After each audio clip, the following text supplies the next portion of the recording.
मेरे प्यारे साथियों, आपका स्वागत करते हैं YouTube चैनल के स्टार कैरियर एकेडमी में। जैसा कि आप लोग जानते हैं, इस वैश्विक महामारी के कारण छात्रों की पढ़ाई लिखाई पर काफी असर पड़ा है, जिससे हम लोग ऑफलाइन क्लास नहीं ले पा रहे हैं। इसलिए Star Career Academy online class provide कर रही है। प्रत्येक छात्र को मैथमेटिक्स और फिजिक्स के चैप्टर वाइज अध्ययन करने को मिलेगा। आशा करता हूं प्रत्येक छात्र के 100% समझ में आएगा। आज हम फिजिक्स 12th की फिजिक्स स्टार्ट करने जा रहे हैं। लोग कहते हैं कि फिजिक्स एक कठिन विषय है, लेकिन मेरा मानना है कि फिजिक्स सबसे आसान विषय है। उम्मीद करता हूं यदि मेरे साथ यदि आप लोग अभ्यास करेंगे तो एक दिन आपको भी ये आसान लगने लगेगा। बीच बीच में टेस्ट होते रहेंगे, जिससे बोर्ड एग्जाम की अच्छे ढंग से तैयारी हो सके। यदि हमारी बनाई हुई वीडियोज आपको पसंद आती है तो हमारे चैनल को सब्सक्राइब करें और बेल आइकन के बटन को दबाएं। आज हम 12th क्लास का फिजिक्स का पहला चैप्टर वैद्युत आवेश तथा वैद्युत क्षेत्र पढ़ाएंगे। ये चैप्टर स्थिर वैद्युतिकी के अंतर्गत आता है। स्थिर वैद्युतिकी है क्या? सबसे पहले हम स्थिर वैद्युतिकी बताते हैं। किसी भौतिक विज्ञान की वैशाखा जिसमें ऐसी वस्तुओं का अध्ययन किया जाता है जिन पर आवेश स्थिर रहता है, उसे स्थिर वैद्युतिकी कहते हैं। इसमें पहला पॉइंट क्या है कि वैद्युत आवेश होता है किसी वस्तु का वह गुण जिसके कारण वैद्युत और चुंबकीय प्रभाव उत्पन्न करता है तथा इसका अनुभव करता है, वैद्युत आवेश कहलाता है। इसे Q से प्रदर्शित करते हैं। इसके कई प्रयोग किए गए। जब हम लोग कांच की दो छड़ों को ऊन या रेशम से रगड़कर लटकाते हैं, इस तरीके से,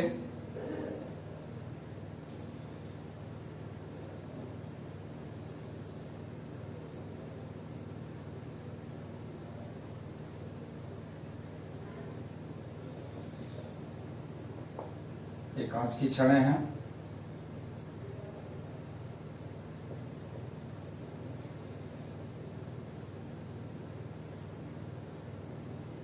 कांच की छड़ें हैं, तो इनके बीच कौन सा बल कार्य करता है? प्रतिकर्षण बल कार्य करता है। जब हम लोग एबोनाइट की छड़ों को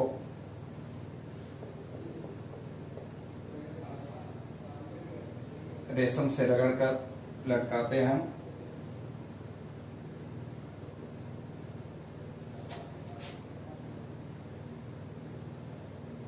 इन पर भी समान आवेश रहे होंगे। इनके बीच कौन सा बल कार्य करता है? प्रतिकर्षण बल।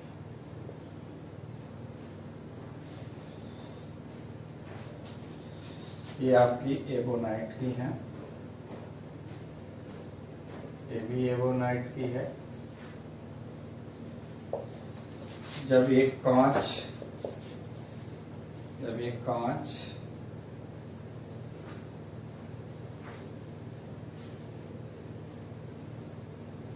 और एक एबोनाइट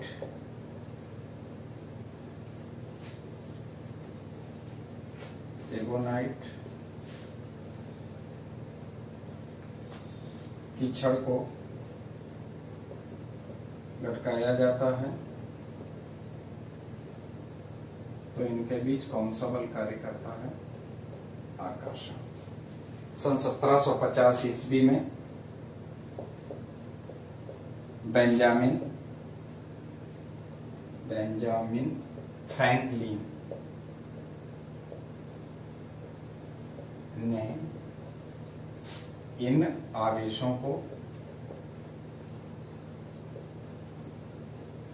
धनावेश तथा ऋणावेश कहा। ये वैज्ञानिक जो है अमेरिका के रहने वाले थे। सन 1750 ईस्वी में अमेरिका के वैज्ञानिक बेंजामिन और फ्रैंकलिन ने इन आवेशों को धनावेश तथा ऋणावेश कहा। ये दोनों समान आवेश हैं, ये भी दोनों समान आवेश हैं।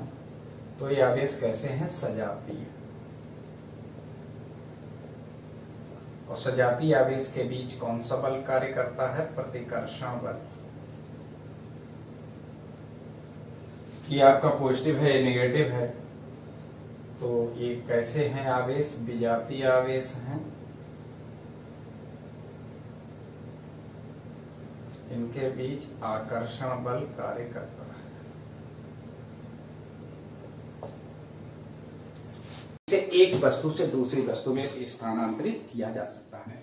जैसे मैंने अभी कुछ देर पहले बताया था कि जब अंबर और ऊन दोनों पर कोई भी आवेश नहीं था, जब उन दोनों को एक दूसरे से रगड़ा जाता है तो अंबर पर ऋणावेश उत्पन्न हो जाता है और ऊन पर धनावेश उत्पन्न हो जाता है।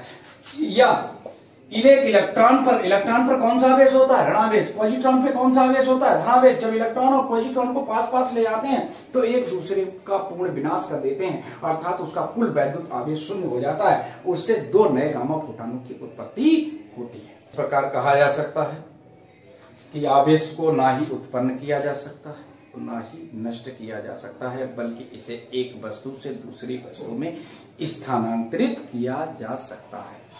पॉइंट है आवेश का क्वांटीकरण। आवेश का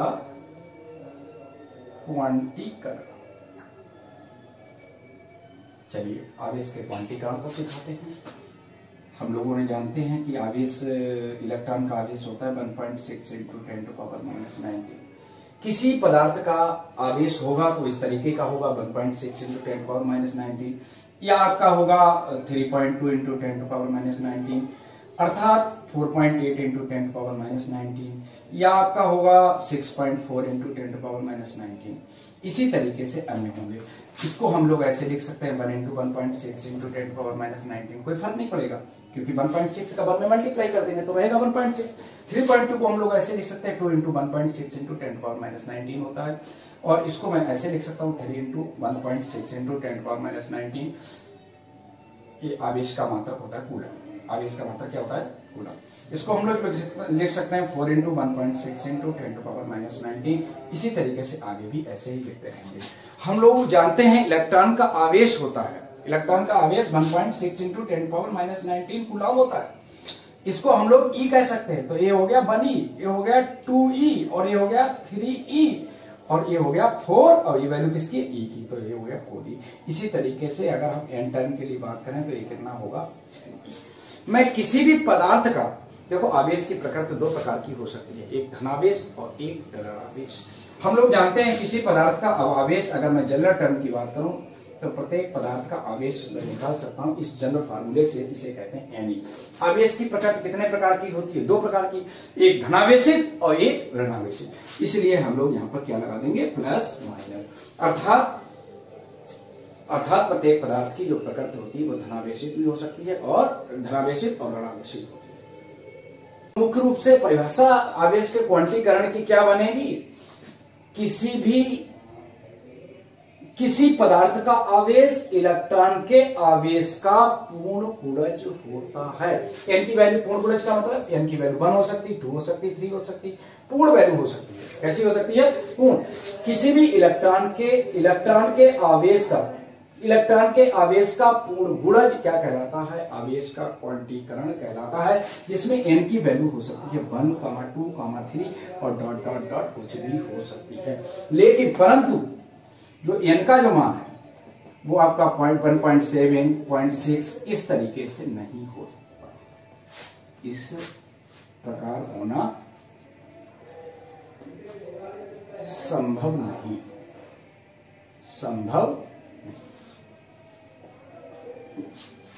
अगला पॉइंट है कूलाम का नियम। कूलाम का नियम हमेशा दो आवेशों के बीच कार्य करता है। ये आपका पॉइंट ए है, ये पॉइंट बी है। इन दोनों पर आवेश रखे हुए हैं Q1 और Q2। इनके बीच की जो डिस्टेंस है वो कितनी है? R है। तो इनके बीच कोई ना कोई बल कार्य कर रहा होगा, या तो आकर्षण बल कार्य कर रहा होगा या तो प्रतिकर्षण बल कार्य कर रहा होगा। अगर ये दोनों पॉजिटिव हैं तो इनके बीच प्रतिकर्षण बल होगा, यदि ये दोनों नेगेटिव हैं तो भी इनके बीच प्रतिकर्षण होगा। यदि एक पॉजिटिव है एक नेगेटिव है तो इनके बीच कौन सा बल कार्य कर रहा होगा? आकर्षण बल कार्य कर रहा होगा। तो हम लोग इन दोनों वर्डों को मिला के एक वर्ड कहना चाहेंगे वैद्युत बल। कोई ना कोई बल कार्य कर रहा होगा, उस बल का नाम क्या होगा? वैद्युत बल। तो कहेंगे इस नियम के अनुसार दो आवेशों के बीच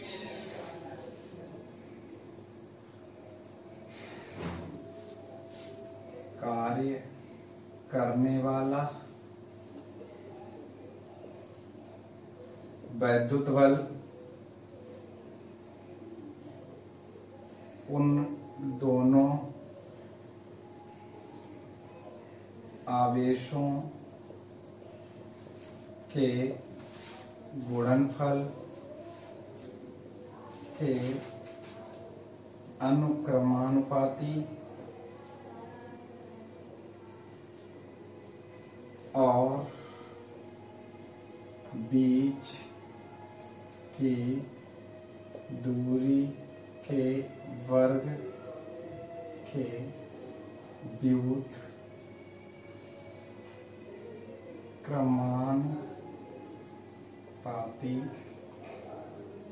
होता है। मेरी बात समझ में आ गई होगी। इस नियम के अनुसार दो आवेशों के बीच कार्य करने वाला वैद्युत बल उन दोनों आवेशों के गुणनफल के अनुक्रमानुपाती और उनकी बीच की दूरी के वर्ग के व्युत्क्रमानुपाती होता है। यहां से प्रोपोर्शनल हटा दें तो एक कांस्टेंट आ जाएगा। उस कांस्टेंट को हम लोग क्या कहेंगे, स्मॉल के Q1 Q2 अपॉन R²। प्रयोगों द्वारा ये के क्या है, के अनुक्रमानुपाती नियतांक है। प्रयोगों द्वारा के का मान 9 × 10⁹ न्यूटन डैश मीटर स्क्वायर प्रति कूलम स्क्वायर प्राप्त होता है, परंतु सुविधा के अनुसार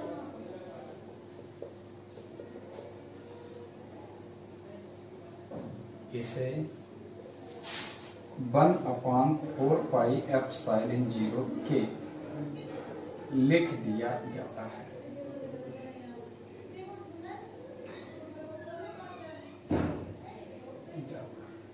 तो यहां से यह बराबर बनेगा 9 × 10⁹ Q1 Q2 अपॉन R²। और इसको क्या कहते हैं, 1/4πε0 के Q1 Q2 अपॉन R²। ε0 क्या है, जहां ε0 निर्वात की वैद्युतशीलता है और कैपिटल के परावैद्युतांक है। निर्वात के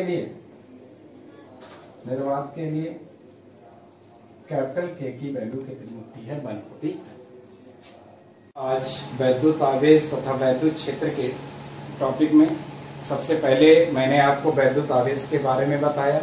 इसके बाद वैद्युत आवेश की प्रकृति के बारे में बताया, आवेश के क्वांटीकरण को बताया, फिर आवेश के संरक्षण के नियम को बताया। अब इसके बाद बताया कूलॉम का नियम।